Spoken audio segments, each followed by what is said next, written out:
All right, good morning, people of YouTube. So this time we are back with one of my favorite decks of all time. We have Greymon OTK. So in BT14, this deck got a couple of cards that are really good, and those few cards really amped up how you played this style of Greymon. So without further ado, we'll go ahead and get into the card choices for what could be the best deck of the meta. If you guys like this kind of content, make sure you guys like and subscribe. Without further ado, we'll go ahead and start with the Digi-Tama. So in this deck, I do want to play a Koromon that gives me draw. So you could choose either the BT14 Koromon or the BT5 Koromon. I think both have their merits. The BT5 Koromon combos a little bit better with X antibody because you can get the draw off of this before you trigger the X antibody. But this Koromon is a little bit better if you're swinging with Agumons at security. So they both have their merits. I think you should play one or the other because this deck gets pretty beefy, so you don't need a Digi-Egg to increase you by just a measly 1,000. So, for the rookies, we got 4 copies of the new Agumon, which is absolutely dumb. Really great inheritable effect, and has an ability that lets you evolve into a Greymon specifically for free if you have a card with tie in its name in play. So this card is indirect support to that Omnimon Alter S strategy that came out in EX4. But this is really finds a home in this deck, just being able to evolve into a Greymon for free, and then being able to like go into Greymon X, and then go into Metal Gray, and then pop a training, and then go into War. This card is absolutely fantastic. For the rest of the rookies, we are playing 4 copies of the BT12 Agu and 4 copies of the BT9 Agu, the Agumon X, that is. This is pretty standard. These are the 12 rookies that you're going to see in pretty much every OTK Wargreymon style list moving forward. We have, for the level 4s, 4 copies of the Security Up Greymon from the starter deck, the original starter deck, that is.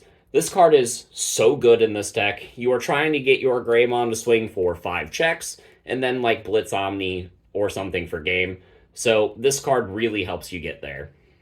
I am playing 3 copies of the BT5 Greymon, because this is free value if you combine it with the BT14 Agumon's effect. In addition, this is just absolutely fantastic. It can help you climb your chain super well. If you pop a training, go into this, then you actually gain memory, which is really good. Yeah, this is just the second best Greymon in the deck, and I did want at least 7 Greymon names so that I could use the BT14 Agumon's effect consistently. So for the rest of the level 4s, I am playing the single copy of the limited Greymon X because it's limited for a reason. And then I do have 2 copies of Greymon X Antibody. Honestly, the Greymon X Antibody from BT9 has kind of been underperforming for me this meta. You're kind of just smacking them with a one and done. And if you do fail your combo, that's kind of fine because it's really easy to set up another stack. The protection is really nice.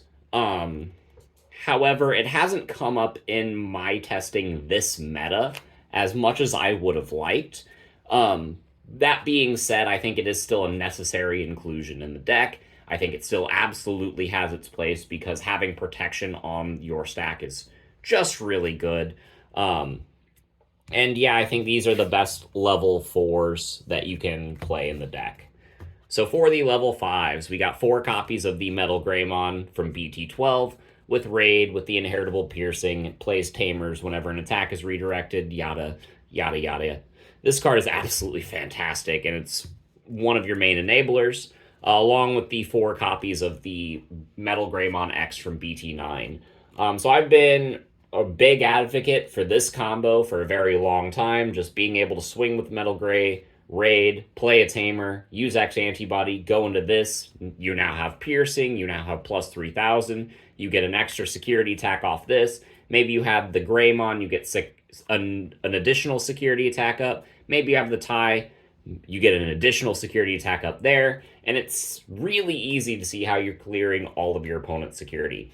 And this is kind of what I said about having like the Greymon X not be as important anymore, because if you die in your opponent's security to some rogue option, you can just immediately make another stack that will clear all of the rest of their security, even if you're playing against something like Yellow Hybrid. So this is, or not Yellow Hybrid, Yellow Vaccine. And this is absolutely fantastic at accomplishing that goal. So for the level 6s, I'm playing 3 copies of the BT12 Wargreymon, the one with Raid. I don't want to bump this card up to 4. I feel like 3 is enough.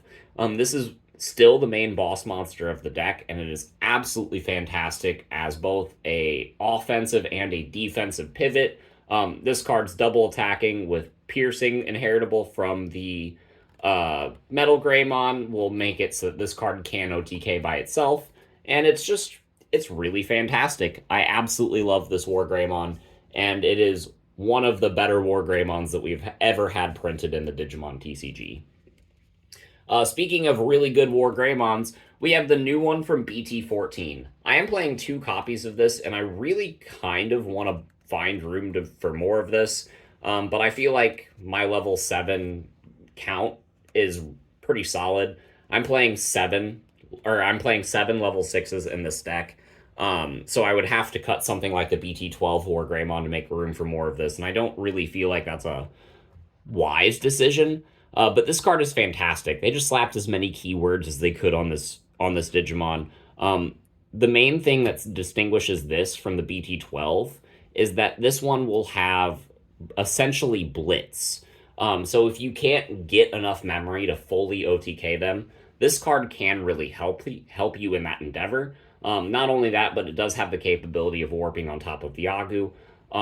Not only that, but this is the Wargreymon that you are going to want to use if you are playing the option card Dragon of Courage, which I am teching 1 copy of, and it's really fantastic with that card. Being able to activate that, slap whatever Greymon piece you need under, be it the BT5 or the starter deck, and then slap the Metal Greymon under to give you piercing. Then go into this, you have Raid, Pseudo Blitz, Sec Attack up, additionally piercing from this card. Like, it's just really good. This card has so much value. It can help you burst back into the game with Warp. It's just a really fantastic card. And if you are being told by other players that this card isn't as good as like people think it is, I think they're blowing smoke up your ass. Like, I think this card is legitimately a really, really dominant threat, and you need to respect it going into this format. But yeah, for the rest of the level 6s, I do have 2 copies of the Wargreymon X from BT9. This card is, again, really fantastic in combination with the X antibody option. And again, with the Wargreymon from BT14, because this effect to give it Sec Attack up and piercing last as keywords for this Digimon. Like, this Digimon gains those keywords for the rest of the turn. So whenever you swing with your Pseudo Blitz, you can activate the X antibody option to go into the Wargreymon X. You'll still have piercing from this. You'll still have Sec Attack up 1 from this.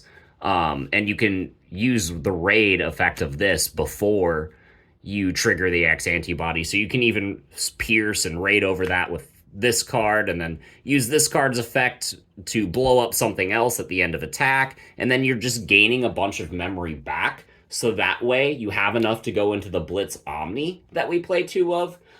Your level 6s are really, really effective at OTKing your opponent. The Wargreymon X adds a lot of burst option to that by just getting your memory back. The BT12 Wargreymon is a really good pivot both offensively and defensively. And the BT14 Wargreymon kind of rounds out the package and does literally everything else. But for the level 7s, it is just the 2 copies of the Blitz Omni. You could make the argument to increase this number to 3, just so that you see it for the OTK. You could even make the argument to include a hybrid in the list because we are playing so many red Tamers. You could just go a Goonie for game like you could back in the day. But I feel like the Omnimon is enough. I feel like you have enough ways to close it out, especially with how aggressive this deck is. And Omnimon is just kind of icing on the cake. So that is it for the Digimon. For the Tamers, I'm playing 3 copies of the BT1 Taikamiya. And the reason for this is because it helps the Greymon get an additional security checks that you're closing it out. Not only that, but it's a memory tamer. Starting with 3 memory is really, really good because if you have this and the BT14 Agumon, that is like a perfect opening because you'll start at 3 and then the Agumon will let you go into a level 4 for free. So then you can spend the 3 memory that you start with to get into Metal Greymon or like pop training and make it even easier. So this card is really, really fantastic. And the reason we are playing 3 of it is so that we see it early in the game so that we can use that BT14 Agumon's effect. Not only that, but being a red card means that this card is searchable off the offense training. So that is really, really nice, especially since we are playing a lot of offense training in this list. So I really, really like this tie, and I think this is the best choice for Tamers in the list. I am playing a single copy of the BT12 Taikamiya as well. Now, a lot of people will be playing more of this. I don't think that this deck needs blocker. I think you should just beat them if you are promoting from your raising area. So while this card is good at giving you blocker, it is good at helping you gain some memory back. I really wanted to include this card as just a 4th copy of Tai.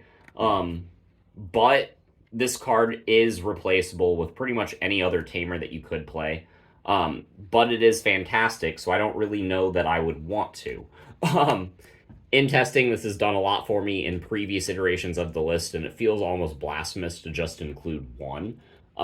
But you are OTKing them very consistently. So, you don't really need blocker.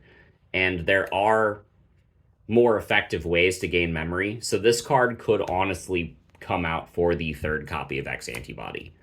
Speaking of X Antibody, I am only playing 2 in this iteration of the list.